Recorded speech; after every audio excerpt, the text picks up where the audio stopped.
You know, that kind of situation that starts almost invisibly, behind the scenes, away from the spotlight, without making much noise. But little by little, it starts growing, gaining strength, and leaving a lot of people seriously intrigued. Well, mate, that's exactly the atmosphere surrounding the backstage of Newcastle United in the last few hours. Things feel different, with that strange silence that, in reality, says way more than any headline. And anyone who knows English football understands.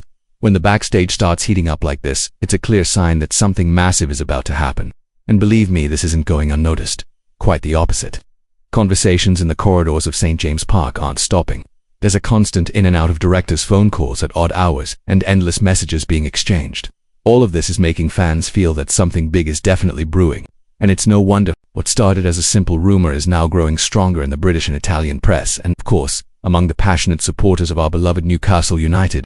By the way, if you're the kind of fan who doesn't like being caught off guard and always wants to stay one step ahead, do this right now. Subscribe to the channel. It massively helps our work, strengthens this incredible community of magpies, and guarantees that you'll always stay up to date with everything happening behind the scenes of our beloved club. And trust me, what I'm about to reveal today will definitely change the way you see Newcastle's next steps. Over the past few days, some pretty curious information started circulating at first. It seemed like just another typical transfer rumor. But when outlets like Gazzetta dello Sport, Chronicle Live, and even The Telegraph start reporting the same thing, you know it's serious. And what's even more curious is that this story involves a player who, for many, had already closed his chapter at Newcastle. But it seems the situation is far from that simple. Yes, mate, the moment you've been waiting for is here. Now I can finally reveal who we're talking about. His name is Lloyd Kelly. That's right, the very same centre-back who arrived at Newcastle from Bournemouth in January, was loaned to Juventus in a deal that seemed pretty much final. But, as it turns out, the backstage behind this transfer has been a lot more eventful than anyone expected. According to reports confirmed by Gazzetta dello Sport, Chronicle Live, and the Shields Gazette, Kelly's move to Juventus, initially a loan, actually included an obligation to buy for £20 million. This clause would be triggered based on certain conditions, which, according to investigations, were not only tied to Juventus's performance but also to the number of appearances made by the player. And if you've been following the football scene closely, you've probably realized that Kelly's time at Juventus has been far from smooth. He started getting some chances at first, but quickly became the target of harsh criticism from the Italian press.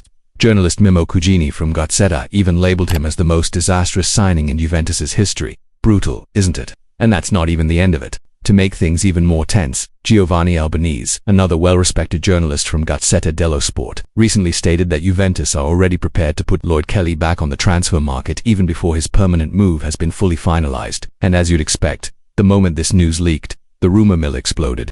Premier League clubs like Crystal Palace are reportedly monitoring the situation, with talk of a possible immediate return to English football. But brace yourself, because amidst all this pressure, Lloyd Kelly has finally broken his silence and publicly addressed his future.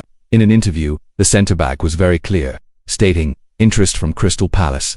I am 100% focused on Juventus and on doing well here. I want to stay in Turin for a long time." A strong statement that certainly cools some of the speculation, but at the same time, doesn't fully rule out doubts about his long-term future. And hey, if you're enjoying this video and want to keep receiving red-hot updates like this, make sure you hit that subscribe button. It's free. It takes just a second, and you'll be helping to strengthen this community of die-hard Newcastle fans. Plus, you won't miss any of the behind-the-scenes info, rumors, and potential deals that could directly impact our club. Back to the story. Newcastle manager Eddie Howe also spoke out about this situation. According to him, Kelly's departure wasn't exactly a football decision, but rather one that made financial sense for the club. "It wasn't necessarily my decision to let him go. There was certainly some reluctance on our part because we believe in Lloyd's potential. But, unfortunately, he didn't play much, largely due to the great form of the other players ahead of him in the pecking order." Howe told Chronicle Live. Eddie Howe also made it clear that, despite not wanting to lose the player, Newcastle needed to make tough choices because of the Premier League's PSR, the profitability and sustainability rules, which are becoming stricter every year.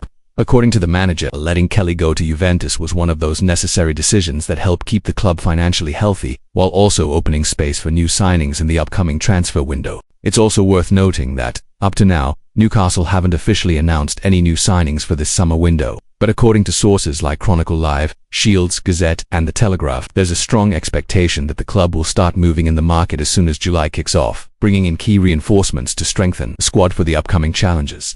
Now, for those who think Lloyd Kelly's story at Newcastle is over, maybe think again.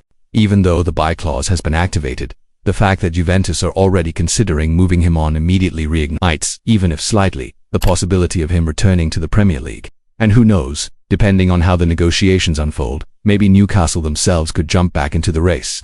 In football, my friend, absolutely anything is possible. By the way, let me know down in the comments, would you like to see Lloyd Kelly back at Newcastle? Do you think he could still be useful to the squad, or do you agree that the club made the right choice to move on?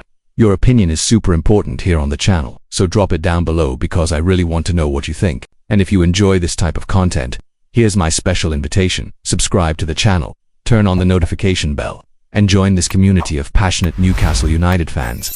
Here you'll always stay on top of the behind-the-scenes news, rumours and everything going on with our beloved club. To wrap things up, it's important to point out that Lloyd Kelly's situation is just one more chapter in what's shaping up to be one of the hottest transfer windows in years. And of course, right here on this channel, you'll follow absolutely everything, always with information from the best sources like Chronicle Live, Shields Gazette, The Telegraph, and even the biggest Italian outlets like Gazzetta dello Sport. So get ready, mate, because there's a lot of big stuff coming, and you won't want to miss a single update.